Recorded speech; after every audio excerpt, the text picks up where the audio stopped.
Success is a heavy burden. We often pray for the crown, but we forget the weight that comes with it.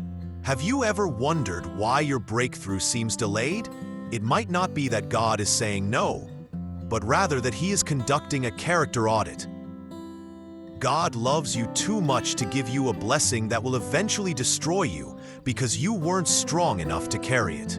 Before the promotion, before the platform, and before the abundance, there is always a test. Today, we're looking at the 7 things God will do to test your character before He releases your greatest success. The first test is the test of small beginnings.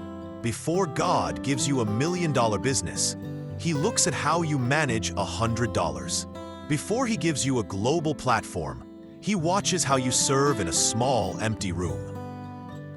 This test asks one question: are you faithful where you are? If you are too big to serve the few, you are too small to lead the many.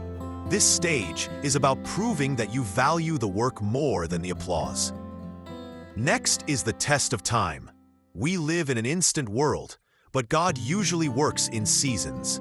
He will often make you wait for the very thing He promised you. This test is designed to see if you love the giver more than the gift. Will you still follow Him if the blessing doesn't come this month or next year? Delay is not denial. It is the process of weeding out those who are only in it for the reward.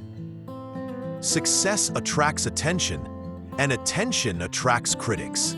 Before God elevates you, He will allow you to face unfair criticism or gossip. The test here is your reaction. Do you get defensive? Do you try to strike back?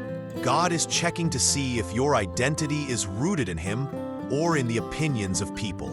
If you can be killed by people's words, you can be killed by their praise. He is building a thick skin and a soft heart. This is a difficult one. God will often bless someone right next to you with the exact thing you've been praying for.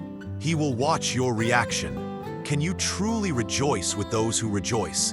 Even while you are still waiting, if you cannot celebrate someone else's harvest, you aren't ready for your own. This test cures the heart of envy and prepares you to handle your own success with humility. Why do you want what you're asking for? Is it for your glory or for His? God will often strip away the ego reasons for our goals.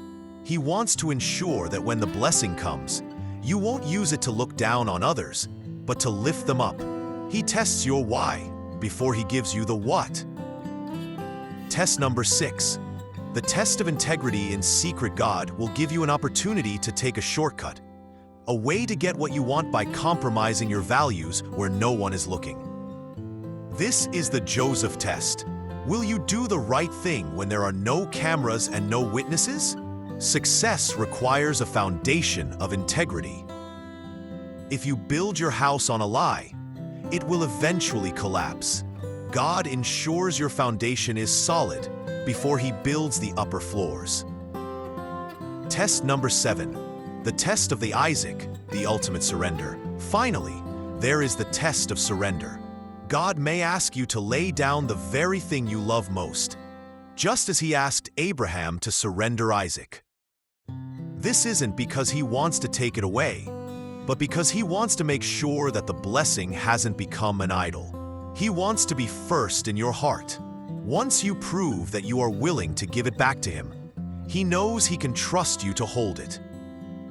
If you are facing these tests right now, don't be discouraged. It is a sign that God is preparing you for something massive. The intensity of your test is usually an indication of the magnitude of your future. Stay faithful, keep your heart pure, and remember, the test always precedes the testimony. Keep going. Your breakthrough is on the other side of your character.